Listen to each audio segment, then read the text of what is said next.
fiction into fact. Sometimes kind of real architectural life interferes with intellectual architectural life. There is no such thing as architecture. Hello everyone and welcome to Architecture Talk. As you can hear, this is not Vikram Prakash, the usual and wonderful host of this podcast, but someone else. This is Rahmani, architecture faculty from that other school of architecture in the state, the School of Design and Construction at Washington State University. Today we turn the tables a bit and ask Vikram what he thinks about architecture and other topics as related to art, culture, and beyond. In over 40 podcasts, we have come to know him somewhat, his love of provocations, art, Indian history, culture, and more. But I think we can all agree, friends and colleagues alike, that we would like to hear more. We can of course Google him, and in doing so, come across a career steeped in accomplishments, not least authoring several books on Chandigarh, where he grew up, but also receiving and managing with Mark Yarzambek from MIT, a $2.5 million grant from the Mellon Foundation to develop teaching of global history in the academy. Indeed, Vikram has been around the world and back. But there's only so much that we can glean from a website. A conversation with him is indeed overdue. And on that note, I'd like to welcome Vikram to his own podcast. Vikram, thank you for appearing on the other side of the table. Thank you, Ayad. You are so kind. Yes. I'd like to start with the question of conversation. At the outset of every podcast, you start with a preface in which you frame what is ahead as a conversation. In one sense, this is self-evident, two people coming together and talking, having a nice conversation. But in another, we may detect a desire to restore to relations a lost art. In the same manner, you could say that Sherry Turkle, in her book, Reclaiming Conversation, lamented the eclipse of face-to-face contact by, you could say, the screen or digital media in general. Is that your story, or is this podcast about something else? Well, it's certainly about conversation, Ayad.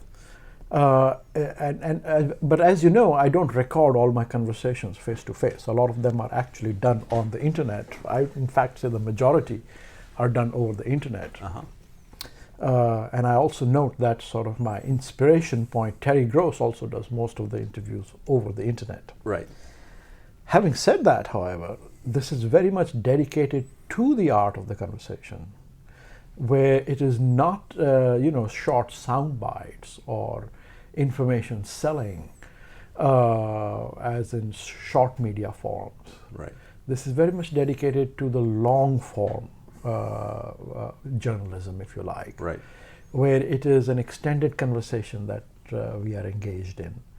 And it is also dedicated not even in the long form to, information gathering. It's not a sales job. The idea of this conversation, this format, the thing that I'm interested in is the possibility of friends thinking, sitting together and talking. Mm-hmm. And in the process, together, hopefully exploring new ideas, Right. engaging person to person through the medium of shared exploration of the world. Right. Yes. So I'm hoping the Yes. conversations go in unexpected and unknown directions. Very good. Very. Along those lines, maybe we could talk about the art of the crit. We both are engaged in it. We have been engaged in it for many years. You're an architecture school crits. The architecture school crits, exactly. We may have even met for the first time during crits, I'm not sure. But they've been a prevalent aspect of our education, of our teaching in architecture. Mm-hmm. And I was wondering, has it been a good source of conversation in general for you in particular? Has it been a source of bringing colleagues and ideas out in the open? Or is it more insecure or unstable in political terms? Yeah, the architectural crit is a strange animal, a kind of weird beast. Yes. There's the student standing up, and his or her drawings are up on the wall, and then there's this panel sitting in front as reviewers and often called jurors. Right. And it's often set up quite, if you want, paternalistically and often patriarchally, as the student presents and then the review panel sort of gives its considered opinion. Right. And the reverse, or sort of another iteration of that, is the sort of East Coast version of the panel, where the review panel gives its opinion, but its actual audience is towards its colleagues on the panel, Right. Where they're trying to outdo each other. Yes. And that's a a useful pedagogical instrument, in the sense that it provides a robust differentiated critique to the student. But that's not the panel that inspires me. Yeah. Some of the best reviews and crits that I've been on, and probably some of them with you on it. Yes. In fact, every time I'm on a panel with you, it's exciting. Yes. Same here. Because these panels and the presentation and the topic at hand becomes an opportunity to think about architecture. Right. To think about it in a way that we have not thought about it before, where the agency of the student is part of the general agency of architecture, and we sort of end up in conversations Right. thinking about architecture. Right. That's how reviews and panels should be. Right. I don't think they usually are, but the best that I've been on have been like that. And yes, you're right. It was panels like this that were the source of inspiration for putting this podcast together. That's right. Do you see a need for changing the art of the crit, the place of the crit? Have you experienced positive or negative effects on the crit by mobilizing it, taking it outside the architecture school? The office is one area, but there could be other venues where it can be held.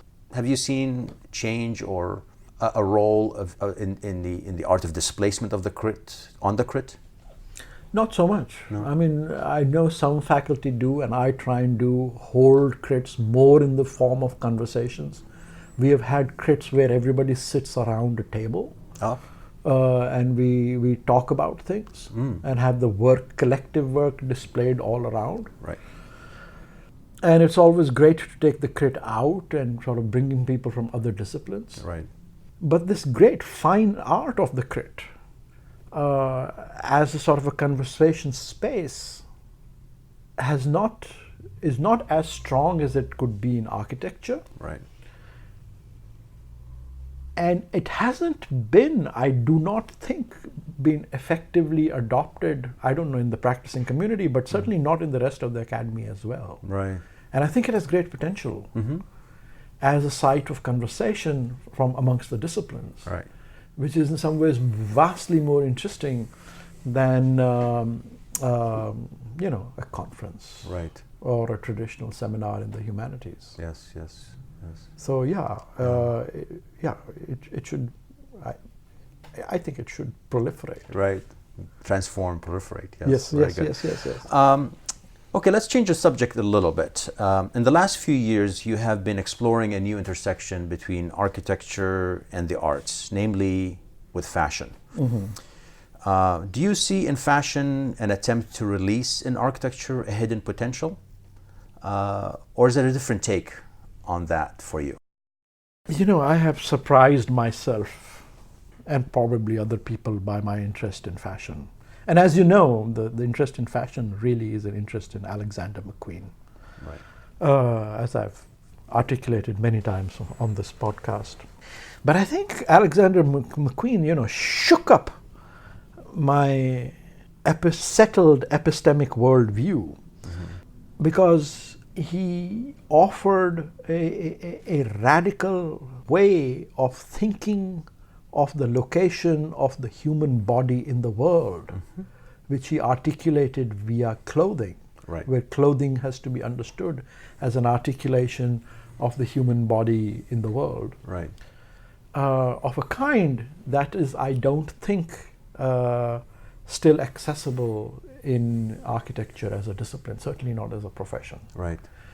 So in that sense, I do think a critical and considered reading of what McQueen has to say as architecture has the potential to disrupt, open up, and deconstruct the edifice of architectural thinking. Right. This is my hope. I don't know Yes. how to do it. Yes. But this is my hope. Yeah. I'm glad you brought up McQueen because you're right. You do mention him a lot in your podcast, and we have talked about him separately here around the university and elsewhere. But not being a scholar or an expert on McQueen, I do want to say that a quick glance of his work, at least on my part, tells me that he is interested in transference or notions of hybridity. Notions of taking the human body and reimagining it in new and provocative ways, breaking the boundaries of what we understand to be the space between one body and the next. Does that make sense? Does that matter to you? Do you see McQueen as an instigator of hybridity? Yeah, hybridity as you're describing it, yes. I don't know if I would read McQueen as a creator who breaks down bodies between human beings. I'm not sure if I would. Is that how you read his work, as he breaks down bodies and space between human beings? Yeah, and maybe we can bring in other thinkers of fashion, particularly in architecture, namely Adolf Loos, who, as we know, stopped at a certain point in history in late 19th century, early 20th century, and thought about the role of fashion in bringing people together, creating essential distances between them. Right. This was a time of urbanization where people from all walks of life were converging on a space that was limited, and the question was, how do you navigate the relations? How can space, architecture, doors, windows enter that role? And he talked about the role of clothing, and namely the jacket, and how it was a kind of an envelope through which and with which you created an essential distance between you and the other, perhaps even one class and the next, namely the bourgeois versus the whoever's on the other side. One way to read McQueen is to see him as a critic of a project that was started in the late 19th century but never changed, that never moved on to that next step of civilization, you could say. That it stayed very much divided in those terms, and he was here to break down these boundaries. One image that has haunted me ever since you've showed it to me is the one of a lady dressed in the guise of a bird, I think, of a maybe a falcon or some kind of a beautiful bird, and this notion that we need to sort of rid ourselves from our hang-ups about what makes us human. Yeah, our anthropocentrism. Right. Yes. Exactly. Yes. And so, for me, McQueen is important as a critique of that early project. And I was wondering if that's something that you see as important in him, and in which you use to advance your own teaching in studios and elsewhere. Yes. No. Yeah. Now I hear you. Yeah. And you are absolutely correct. You hit it right on the nose. Yeah.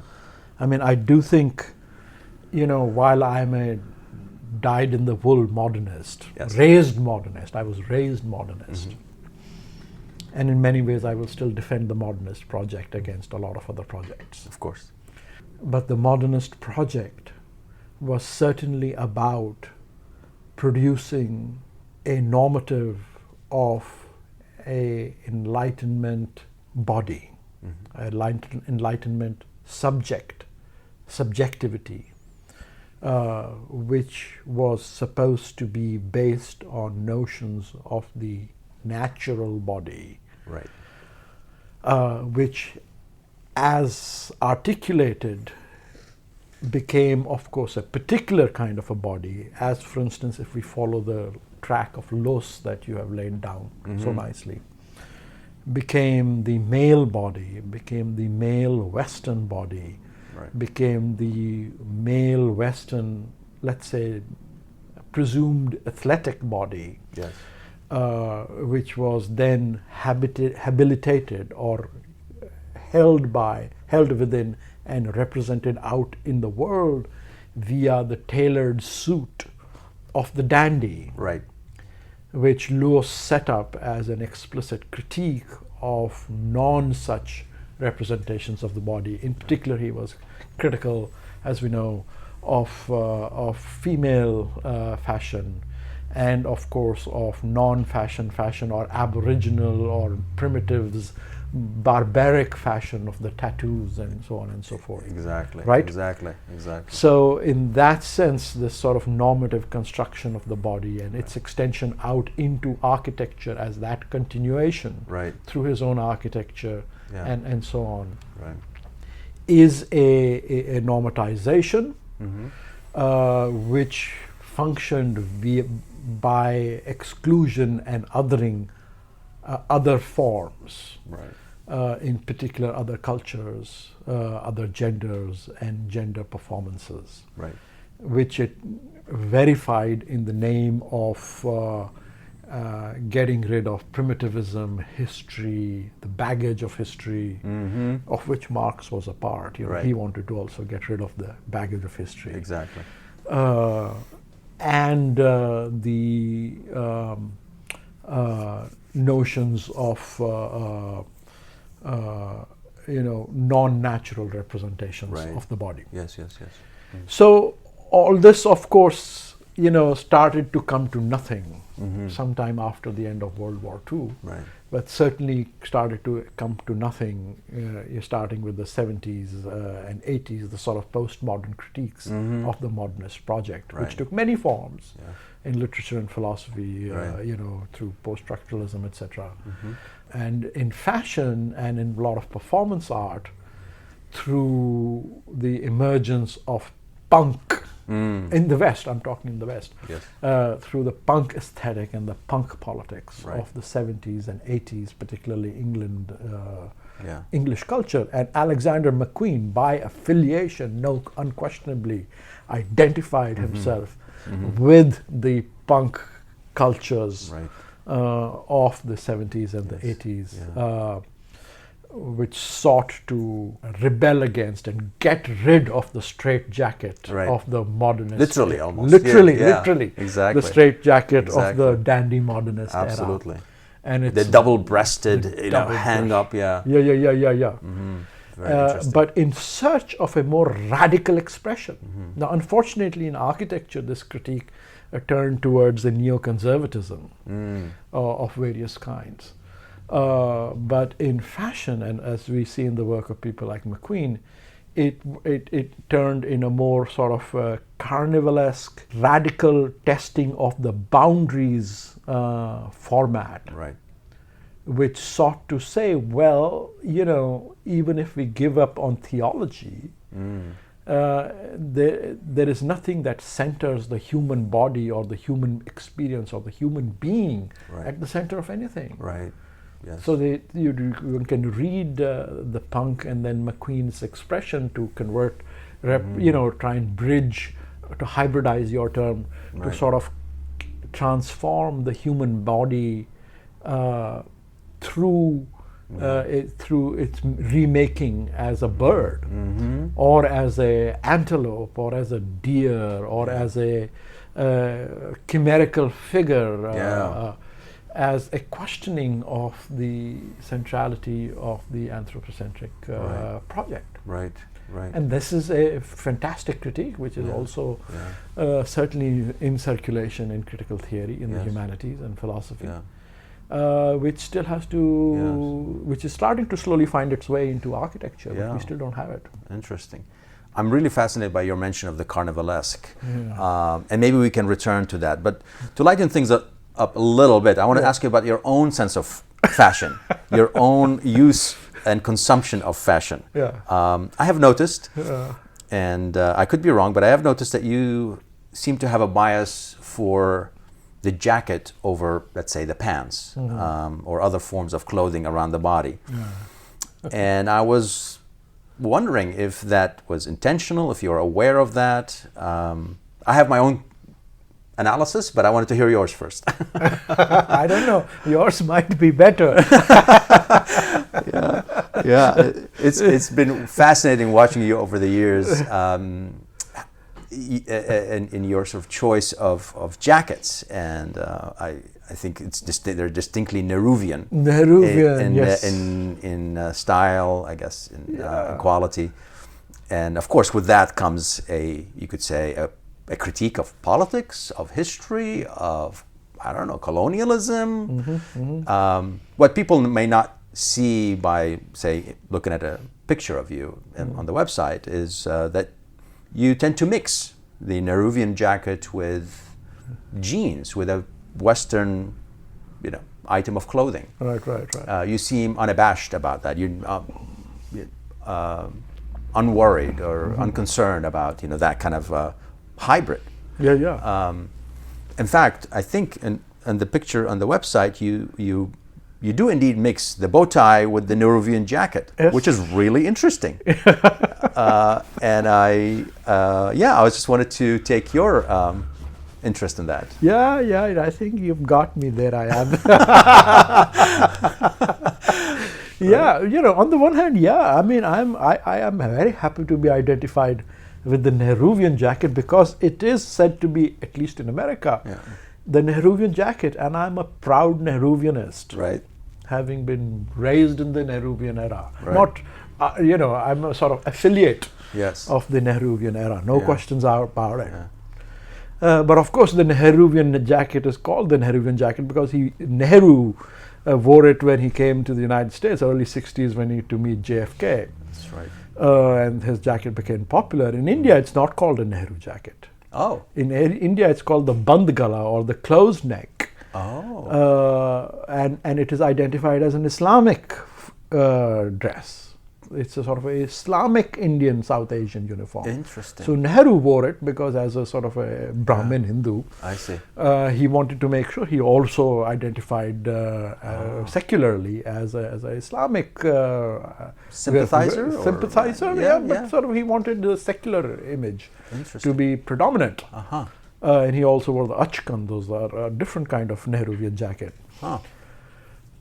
So I'm very happily identified with that notion as well.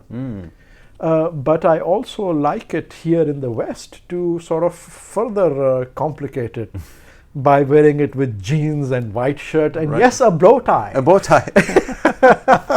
Because the bow tie is, the cliche of an architect. That's right. But in a corb, perhaps. A corb in particular. But in American modern culture, it's the old fuddy-duddies who wear bow ties.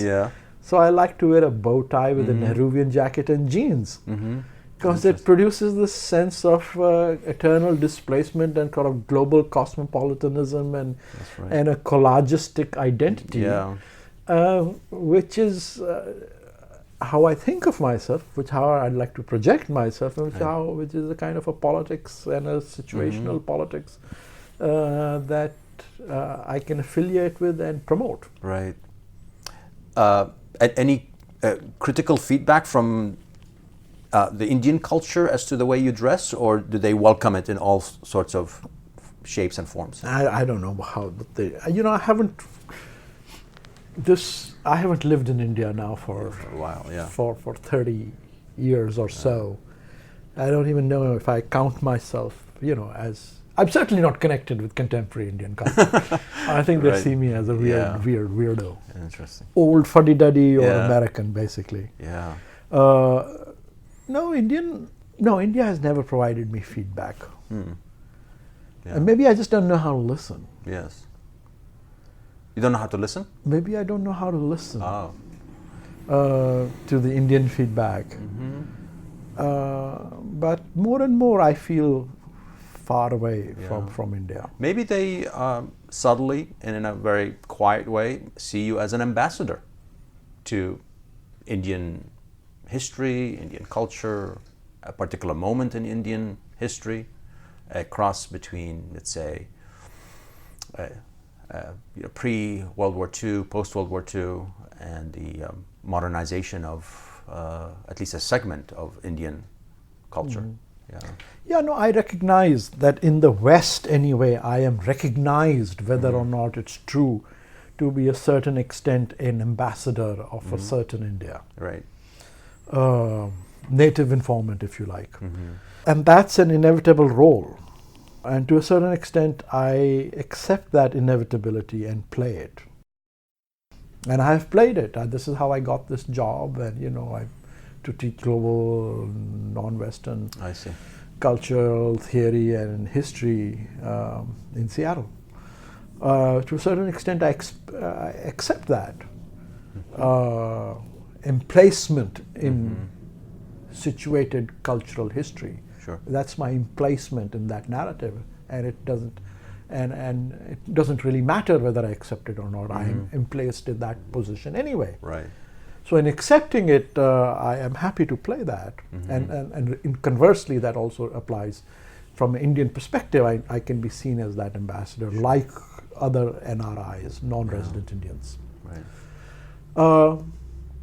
But at the same time, I contest it, and I see my job to critique it and undo it and rework it Sure. and reimagine it in a shared construction of self with everybody else here in the academy, in the University of Washington, where I teach with my students, Right. with my colleagues, to imagine a new project of being and architectural thinking, which is Right. what this podcast is all about. Exactly. Exactly. Yes. Along those lines, and staying with India, you have written significantly about Chandigarh and the interesting relations, maybe even indeed tensions, between your father and the Western team that envisioned the construction, the design of that city, namely Le Corbusier and his cousin Jeanneret. Should we see in your scholarship in this area an attempt to level the ground regarding attribution?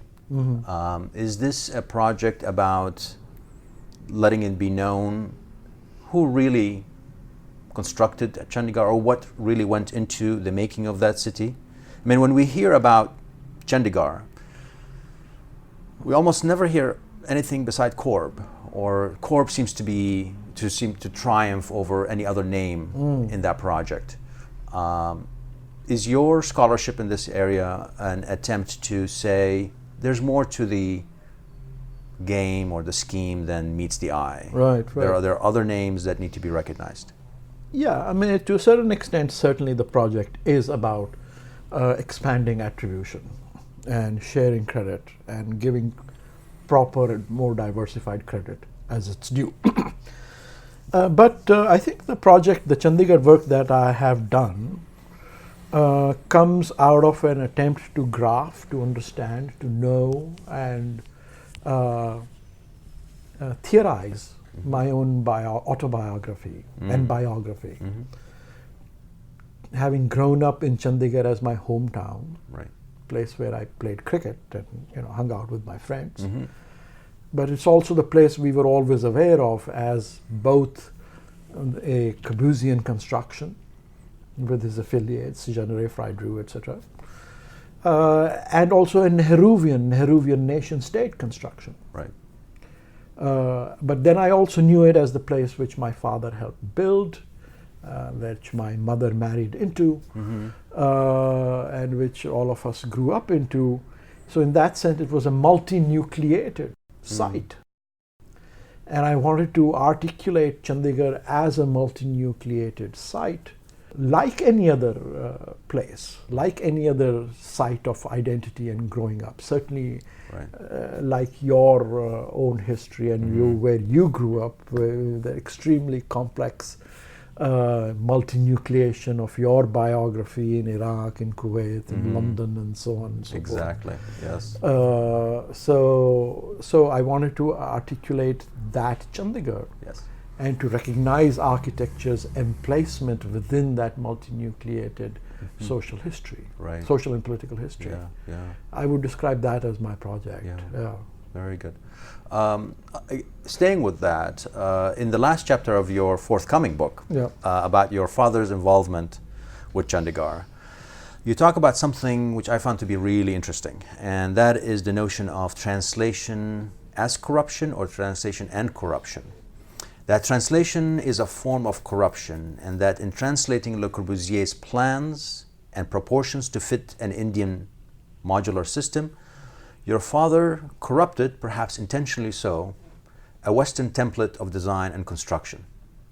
Interestingly, I don't think to bias a look, but to retain to the Indian laborer his local power.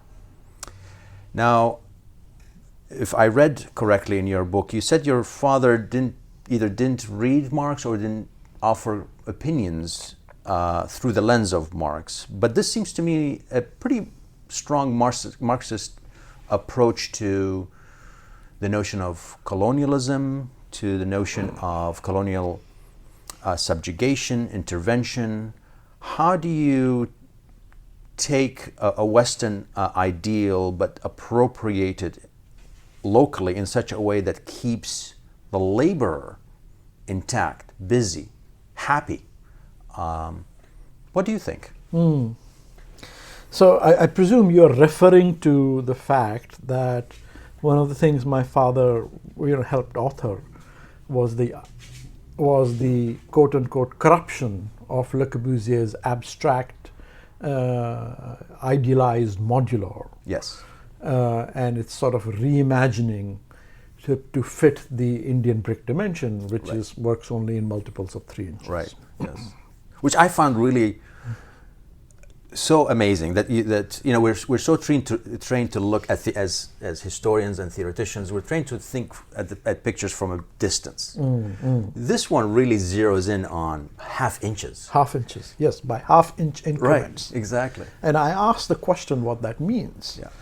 And I think one way to read it is as you have, which is that the modular can be read as an abstract universalization and idealization, but by insisting on, not insisting on its purity,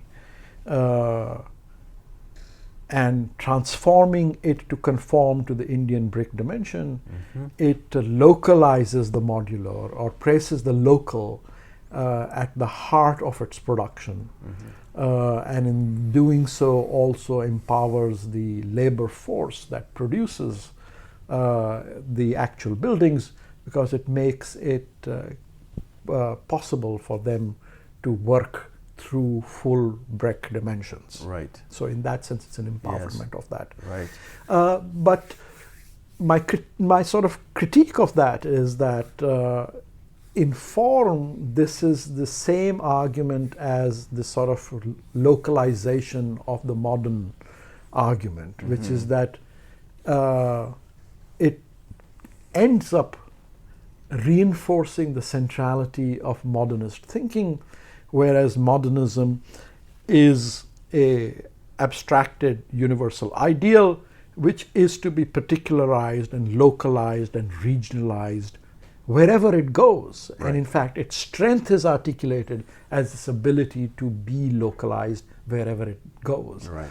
And this can be globalized in the sense that one can argue that even in the making of Ronchamp or La Tourette or Carpenter Center or Crochet House or wherever, Right. Yeah.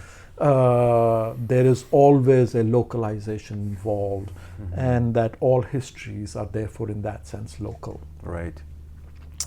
So that repeats the sort of Platonic concept of the idea and its particular manifestation, and ends up re-centralizing modernism as a concept. Right. Yes. So I am trying to critique that, and I'm trying to propose that actually an idea as such doesn't exist at all.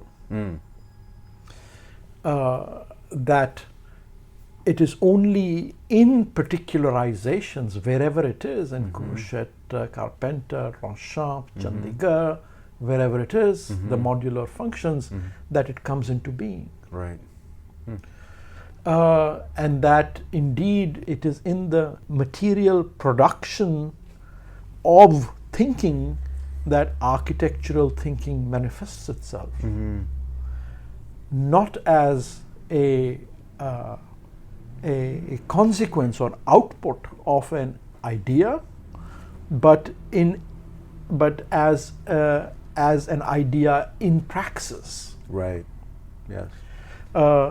And in that idea, as an idea in praxis, it is always only available in a corrupted form, in a transformed, localized form, which then ricochets off and transforms other kind of manifestations or praxis of modernist world. Right. And that's what makes modernism around the world. Right. This sort of this ricocheting of praxis at every place, at many, many, many places. Right.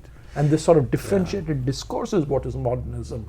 Not that there is an ideal and sort of concept of modernism which is particularized, but it's only this network of differentiated discourses which produces the discursive field of what we call modernism. Right.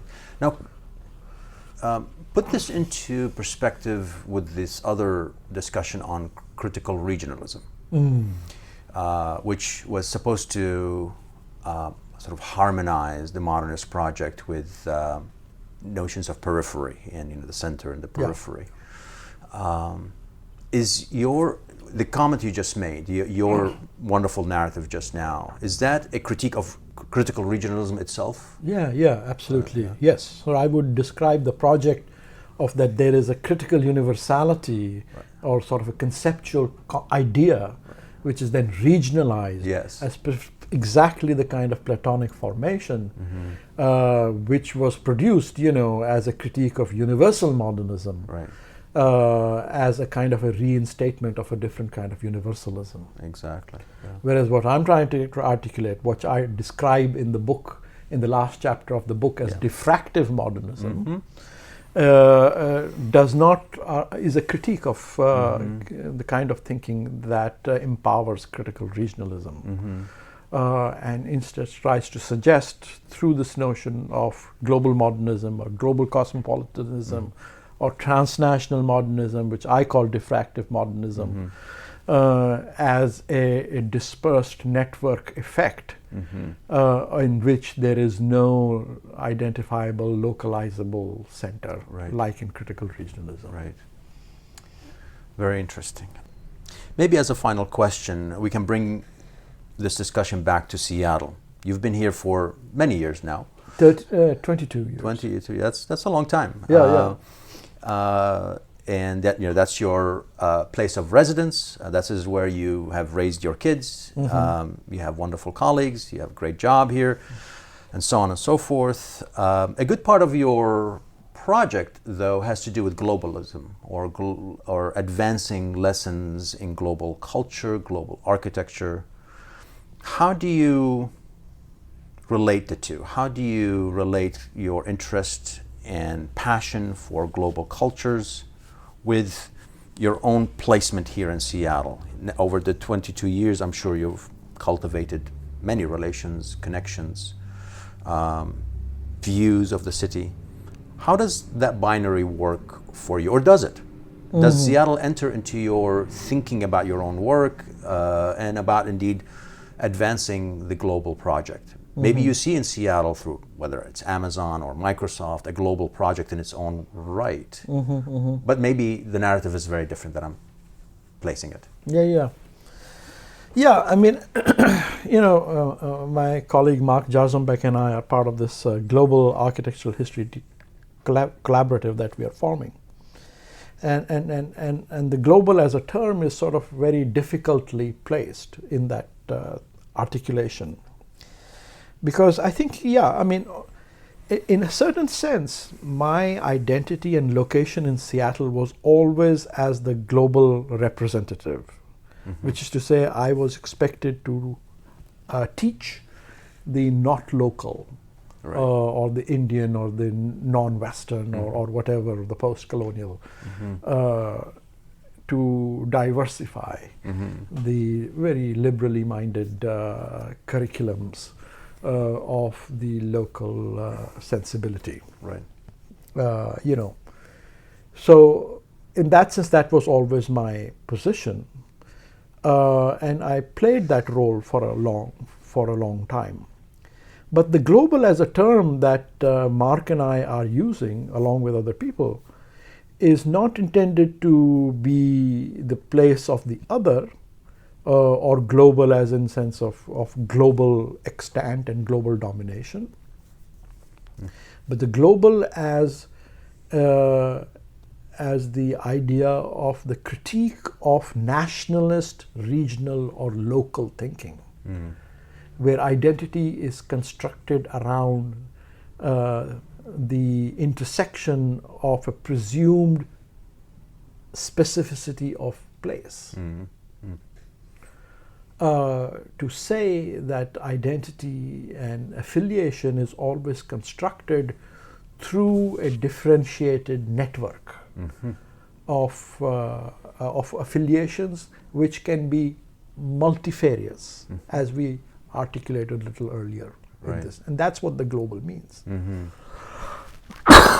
So in that sense, I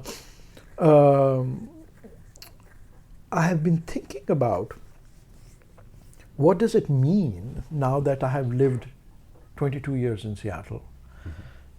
In that sense, I have lived in Seattle much longer than a lot of people have in Seattle. Right. So I'm an old timer around here That's right. compared to all these new Amazon Yeah. millennial kids. Vast generations of what we think of as the Seattle Right. global Yes. population. I'm the old timer in that sense. Even though you renew yourself in all sorts of interesting and healthy ways, but Thank yeah, you. I Thank get your you, point. Thank Yes. you. Yeah. Yes. But yeah. Right. So now that I am local in that sense, I've been thinking about what it means, and I have tried to. I've recently, and I'm no ways very educated in this, but I've of late started to say, well, identity can be constructed. Also, if one is to construct identity by place, then that identity is constructed in a manner that is not phenomenological or sort of Heideggerian in the sense that it is constructed by being of place, but is constructed by the holding capacity of the earth. Which is to say, if I live in Seattle now, then the history of the land that I'm walking on is my history. Interesting. So in that sense, the white settler history of this place is my history, is the history of my ancestors, if you like. But also, more importantly then, it is also the history of the native populations of this land, which is the history of my ancestors and my people. Now, this is a politically controversial, of course, thing to say. Right. But I think it is a construct that I have tried to make for myself to try and start thinking about what it means for me to have lived in this place for so long. Because then that enjoins me to produce a critique of white settler origination of Seattle cultural history and identity. But also then requires me to begin to learn of and teach myself my other ancestral histories, which is that of its native histories. Right. And of course, native people haven't disappeared; they are still around. That's right. They're still here, That's right. and they are to be recognized. Yes. And they have a particular access to that history and identity, which is not to be denied. Right. So I have to start to think of articulating myself in relationship to that. And in that sense, I certainly then belong to the white settler history, and am in a meaningful way. and Yeah, in a meaningful way, yeah. and is unavoidably colonizer in that Right. sense. Yes. Yeah. And how do I reckon with that? Interesting. So I have started to teach myself that, and I've started to think about that. And I still don't have a political agency, and how to articulate that into an architecture or an architectural thinking is something that I've only started to do, and I've started to sort of articulate in seminars and thinking with my students as a critical responsibility. Right. Interesting. As a politics would be probably too premature. Yeah. But that's how I am trying to start thinking about Right. it. And what has been fascinating is and learning that, that Native American history connects this area to Japanese history, Right. to salmon cultures of Japan, the Jomon, way back, 5th century, 4th century. And to also learn, as I'm slowly starting to teach myself, that a lot of the Native American notions of their placement in life, quite concordant with my own upbringing in India of the Hinduic understanding of our placement in life. Right. And that's been a fascinating journey for me to the think shamanic, about. The shamanistic worldview Right. is something that I find myself unbelievably comfortable with. Yeah. Interesting. Yes. It's very strange. Yeah. But and on the other hand, I'm very comfortable in a church or even a mosque because I grew up with them around me. Right. But in a different way, I find myself very comfortable in that worldview. Yeah. Yeah. I mean, I have to admit that I've known you for some time now, and I've detected a certain discomfort with. In your going and coming and your teachings and your sort of where you decide to occupy a space or to inhabit space, I should say, there's just a certain discomfort in what's happening in the city. How the city's been taken over by excess whiteness, maybe, or corporation. Culture, there's a sort of a discomfort in admitting that is going on around you. I also know that you are pretty aware of the culture that's around you. You've interviewed people from cultural venues, museums, filmmakers. So you're trying to get your sort of pulse aligned with what's happening in the city. But there's also a sense that you're looking for something grander or more rooted than that, to really feel sort of comfortable with being here. But That's interesting. yeah. I mean, I wouldn't have described as looking for something more rooted. I mean, I'm uncomfortable with the sort of general discomfort that's articulated with the influx of Amazon. Yeah. I mean, to a certain extent, I'm really happy about it because, suddenly we get much better food and Right. it really doesn't feel like a small provincial town that Right. it felt like even in the early 90s. Yeah. That's right. I remember those days. But it's more that having been here so long, now I am starting to think about what it means to be here. Right. And I'm not happy to simply assimilate into a normative white Right. settler sense of the identity of the city. Well, Vikram, this is probably a good place to stop. And thank you for your friendship, your invitation over the years to engage in conversations like this and beyond at the university, but also at social events. I wish you all the best with this podcast. It's a wonderful event. I hope you will continue it for many years to come. Wish you all the best in whatever you decide to do in your work elsewhere in life. Thank you. Ayad, thank you so very much. You are too kind. And thank you for making the effort and the interest in making this recording. Thank you very much. Absolutely. Thank you.